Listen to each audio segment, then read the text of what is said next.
I still remember the exact words. We don't hire failures like you. He didn't even look up from his coffee when he said it. Just sipped, smirked, and left the conference room with the click of his polished dress shoes echoing behind him. That was Lucas, my wife's older brother. CFO of Halvorsen & Gray, one of the fastest-growing tech consulting firms in the city. The kind of man who oozed success from his tailored suits and casual cruelty.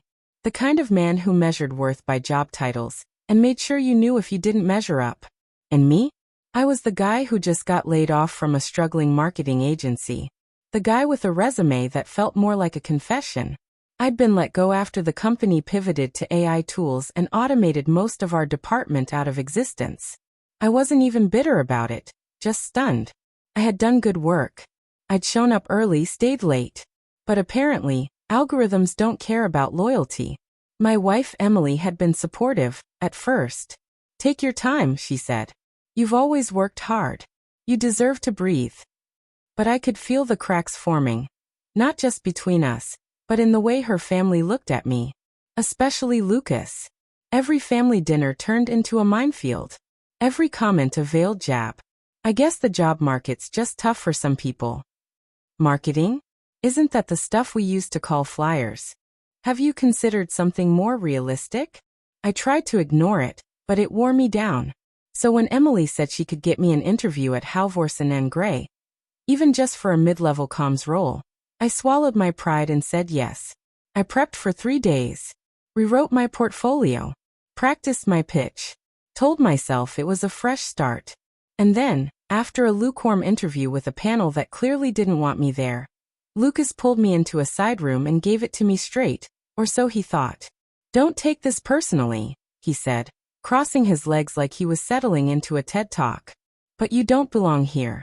We don't need charity hires. This is a performance-driven space. We don't hire failures like you. I didn't respond. Just nodded, stood and walked out.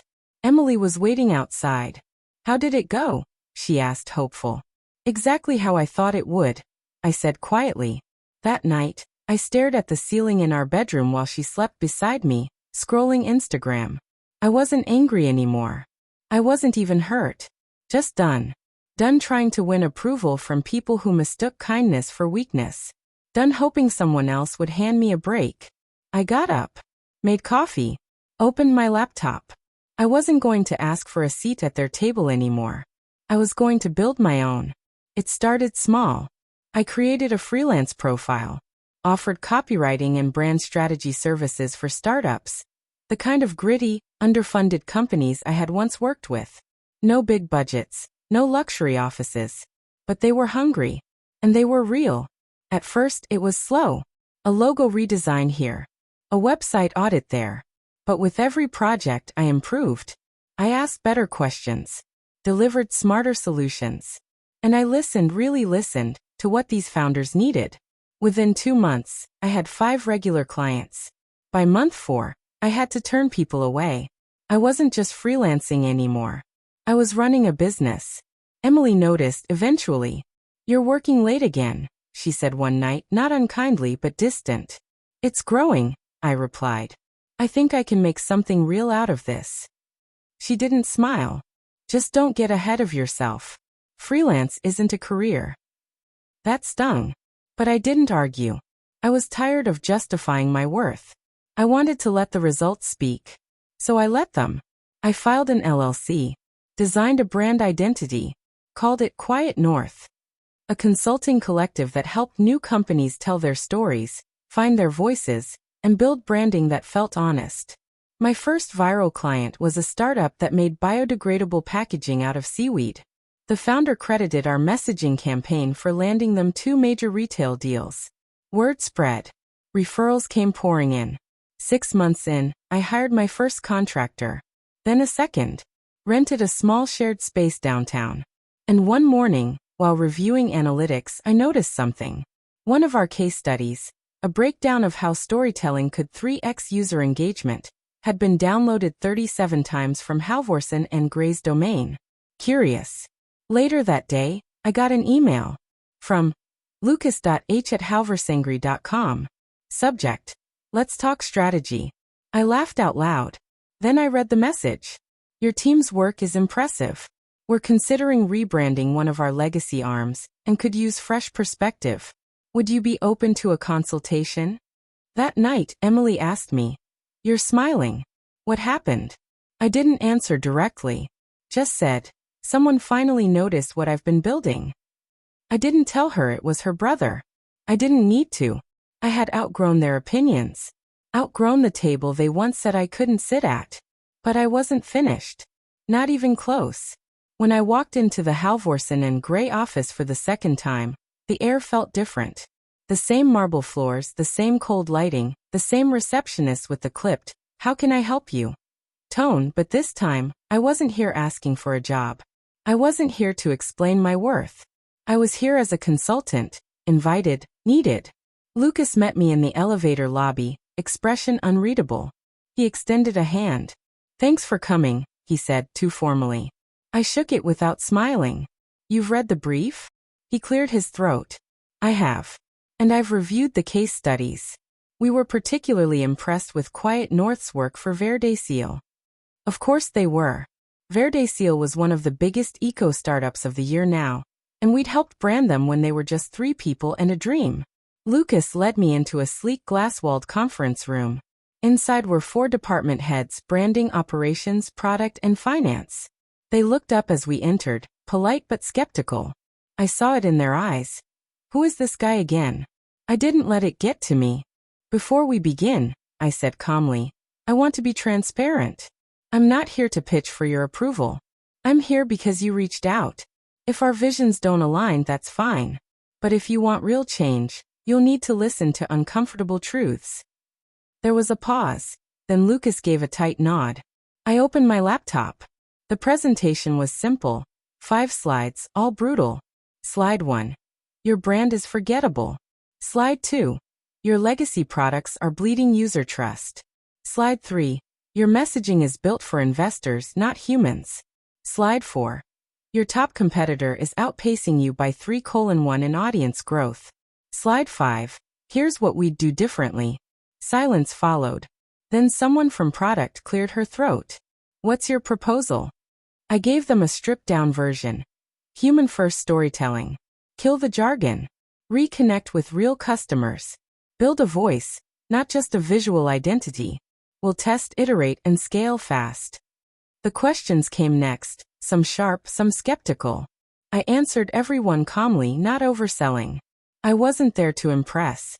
I was there to lead. By the time we wrapped up, the tension had shifted. I could feel it. They respected me now. Lucas walked me out. "You made an impression," he said quietly, walking beside me toward the elevator. "I wasn't trying to impress," I replied. He gave a short laugh. "No, I guess you weren't." I waited. Then he asked, "Would you be open to a 6-month retainer? Advisory plus execution." I raised an eyebrow. "You mean Quiet North takes the lead?" He hesitated, then nodded. "Yes." And just like that, the man who once called me a failure was now asking me to guide his company's most important pivot. I gave him a firm, calm answer. "I'll think about it." That night, I walked through the front door of my home and found Emily in the kitchen, pouring wine into 2 glasses. "You're late," she said, handing one to me. "How'd the meeting go?" "It went," I said, sipping. "Did they offer you anything?" I nodded. "A 6-month contract." She blinked. "With Lucas?" "With Halvorsen. Lucas doesn't matter." She paused.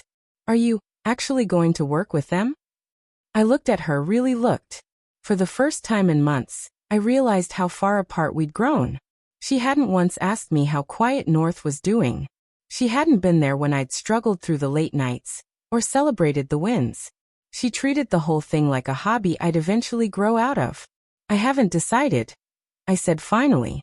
She didn't say anything. But her silence said everything. 2 weeks later, I signed the contract. Quiet North would take the lead on the rebranding and relaunch of Halvorsen and Gray's aging consumer branch. Lucas personally signed the agreement. We onboarded the next day. And then the most unexpected thing happened. Lucas called me privately. "Look," he said awkwardly. "I know I was an ass to you. Back then. At the interview." I waited. He went on. I shouldn't have said what I said. You didn't deserve it. No, I said. I didn't. There was another pause. Anyway, thanks for taking the contract. I wanted to end the call there, but I didn't. Instead, I said, Lucas, I didn't do this for you. I did it because your company needs it. Don't mistake professionalism for forgiveness. Click. But that conversation lingered with me. Not because it made me feel better, but because it made me realize something else was broken. And it wasn't just between Lucas and me. It was between me and Emily. The further I stepped into this new life, the more I built Quiet North into something real. The more I saw the gap that had formed between the person she thought I was and the man I had become. One night, she came into my office while I was reviewing proposals. You're different, she said. I looked up. More confident. More distant. I wanted to deny it. To say I was just busy. But I couldn't lie anymore. Maybe I am, I said. She looked like she wanted to cry or scream. But instead she whispered, I liked you better when you needed us. That hit harder than any insult Lucas ever gave me. And it told me everything I needed to know. I didn't sleep much that night. Emily's words kept circling in my head like a slow-moving storm. I liked you better when you needed us. Not I'm proud of you. Not I miss you. Not let's talk about this. Just regret that I had changed.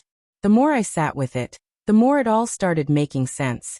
The subtle digs, the cold silences, the way she used to casually mention her brother's company at dinner. How she'd say things like, maybe you're just not cut out for that kind of pressure. I used to think she was just scared for me. Now I saw it more clearly. She didn't believe in me. She believed in him. She believed in the man Lucas once said I was. The man she let her brother mock, and never once defended. I took the next few weeks to focus on work. Quiet North was now managing multiple clients, hiring junior strategists, building something real. And Halvorsen and Gray? Their brand was undergoing a metamorphosis. Their online engagement tripled, product sales were climbing for the first time in years, and even the board had started asking Lucas where the sudden brilliance came from. He didn't take the credit. To his credit, and my surprise, he told them my name. And that's when it happened. Lucas invited me to a press event. We're going to announce the rebrand, he said. And I want you to be there. I went. Of course I went. It was held at a rooftop venue overlooking the skyline. Slick suits, camera crews, champagne flutes, the whole thing. Emily came too. She stood by my side, smiling like nothing was wrong. Like we were still what we used to be. Then came the part that changed everything. Lucas stepped onto the stage, took the mic, and cleared his throat. Some of you know me as the man who inherited this company, he said. But today, I want to talk about someone who built his own, from scratch, and still came back to help ours when we needed it. He gestured to me. Cameras turned. Faces followed. Please welcome the strategist who brought us back from the edge, my brother-in-law, and the founder of Quiet North, Daniel Hayes. It was the kind of applause I never imagined hearing. Not in that room. Not in his voice. Emily clapped too. But she didn't look at me. Later, in the car ride home, she finally spoke. That was something, she said. He really gave you credit. I nodded. He owed me that much.